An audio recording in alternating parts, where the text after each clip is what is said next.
When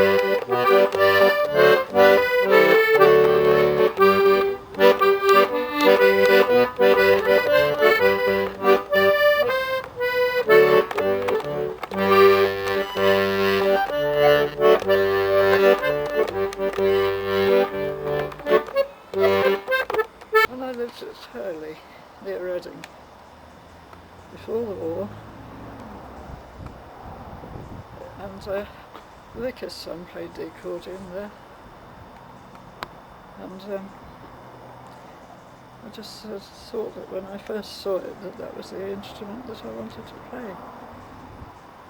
So as soon as I had saved up enough money, I bought a second-hand one sometime after that. And I just picked it up and tried to do it all on my own. It took a long time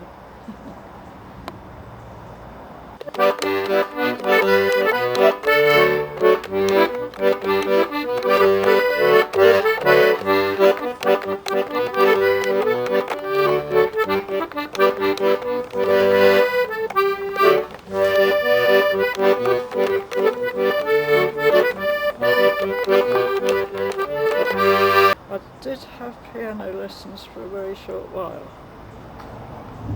with Miss Smith.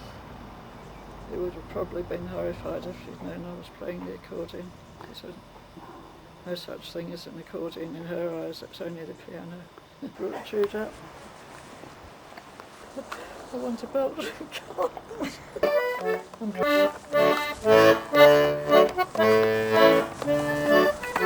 Started in the Hurley Village Hall, which was also a schoolroom, and all the local children, the guides and scouts, if we could get them, used to come and try and learn to dance, and they thought it was a huge joke actually.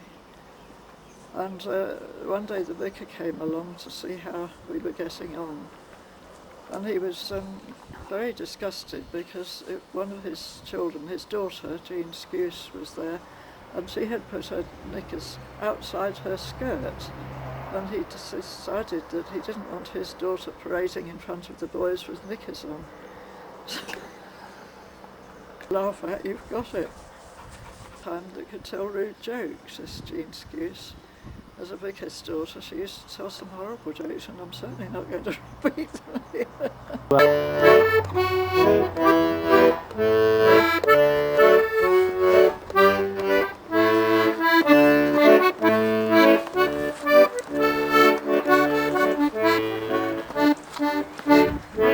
We used to do, during the war, we used to do fire watching, and those that had there was a duty roster, and those that were on fire watching duty, we used to put records on and do dancing, but some of them didn't like ballroom dancing, so we tried folk dancing with folk dancing records, which were not very good, but better than nothing, and passed away the time while the siren was still operating. Through the dancing at the office, somebody was friendly with one of the Americans. I think they had them billeted at their houses or something like that. And I got to hear of a big dance at the Reading Town Hall, which they called a round dance, and that was literally folk dancing. And it was like it was a Sicilian circle, like you get in English folk dancing. The only difference being that if there was an officer in front, the GIs used to do their best to kick high when there was a chance to kick, so that they'd kick one of the officers and not get put on charge for it. In Early Road in Reading, we lived next to St Church's Luke.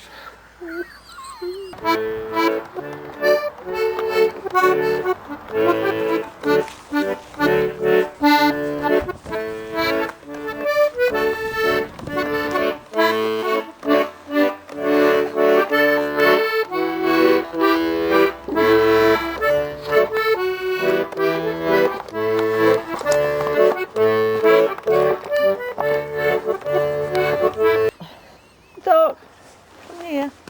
See? Cool. No, it's not wet. It's not very deep, but There's no. We lived in Reading.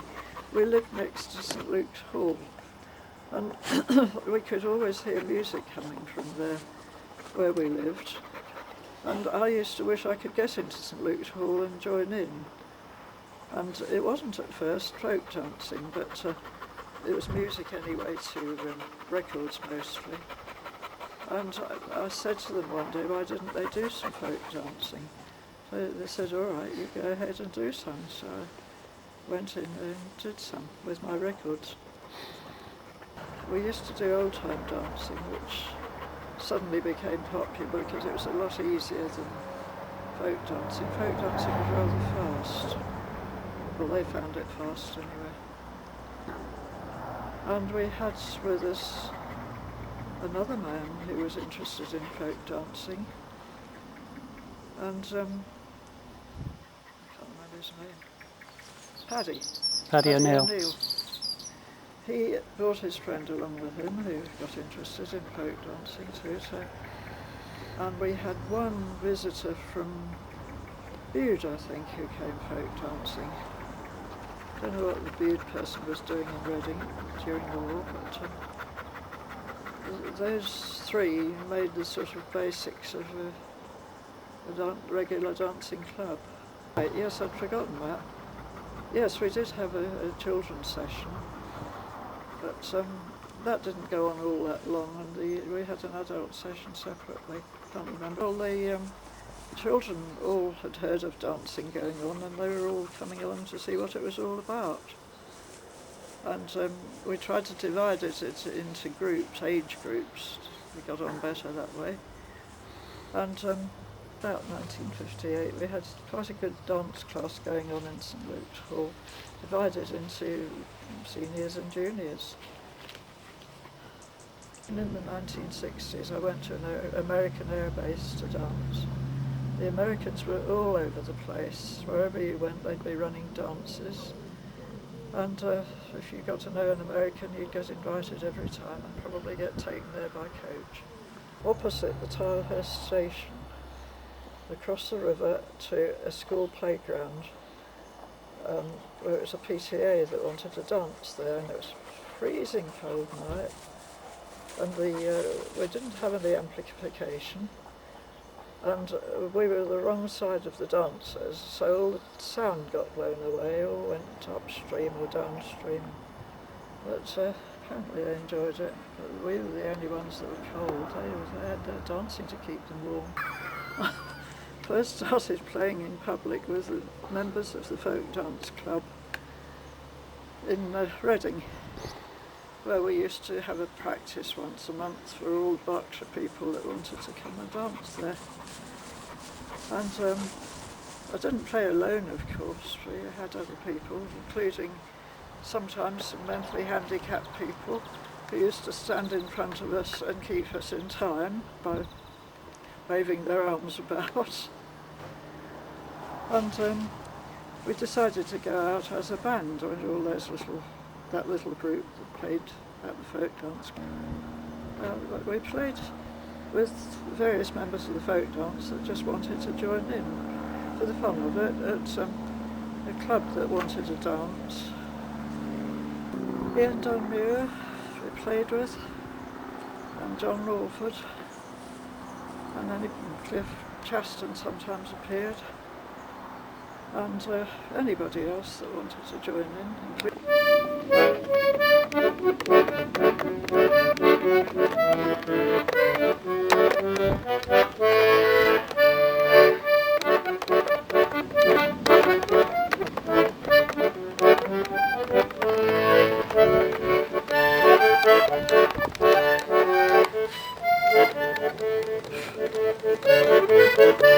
Dad was always interested in playing drums. He would take sticks or spoons or whatever he could find and hit things all the time. And he would obviously make a very good drummer.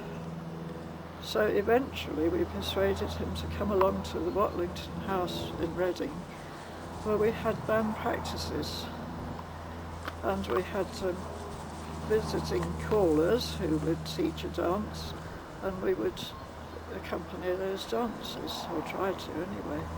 And we used to have a regular paid pianist who kept us on the rails, called Miss Stacy. We started playing first of all with the Barn Owls as a band when somebody invited us to come and play somewhere out in the country, and we all agreed that we'd like to make ourselves into a band, and we decided we were only going to charge about 5 shillings for it. And I can remember standing outside dividing up the 5 shillings between about a dozen of us. But we all enjoyed ourselves and agreed we'd like to play more. So we decided to meet once a month, and anybody from Berkshire could join in. And they did come from distances and join in. And eventually we got better and better.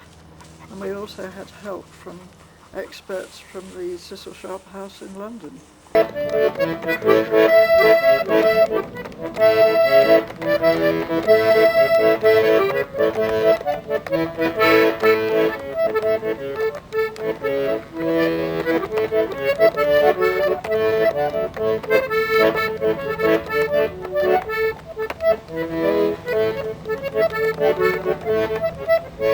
We enjoyed going out as a family, and we used to take with us anybody that wanted to join in and anybody that wanted to call for us.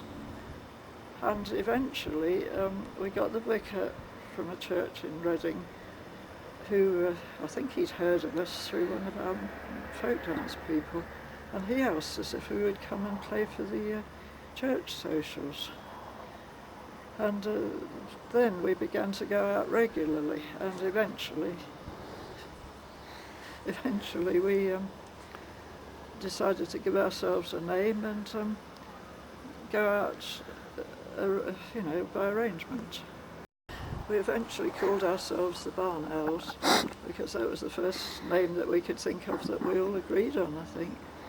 But it was handy to be known by a name and recognised from time to time by a name, and even still now somebody said, "Oh, I saw you playing at a dance just near here once," and I didn't know who it was from Adam, but they knew me. Yes, the Barn Owls band was going for 30 years, or maybe more, and we eventually moved from Reading to Sussex, and the band still carried on as a band, but with slightly different members because of the distance. And we used to go off to folk camps where they had band practices, and we used to get to know people that went to these folk camps and recognise them in different parts of the country. One of the first folk camps we went to was, I think, 1963 at Slapton, and we met there quite by chance somebody that had come from Reading, where we were living at the time. And that was nice to meet her as well. And we used to meet people who could play other instruments, and different people had more than one instrument and would try playing other instruments as well. Okay. I remember those folk camps for going out at night. One of them was at Wishford, which is in Wiltshire, and it happened to be on May the 28th, 29th that year. And most of the camp and the musicians and so on, and if you weren't a musician it didn't matter, you'd take a dustbin lid and a stick. And you went up to the woods to pick up the oak apples and marched down the village, all playing these various instruments you chose, waking up everyone and driving away the devil at the same time.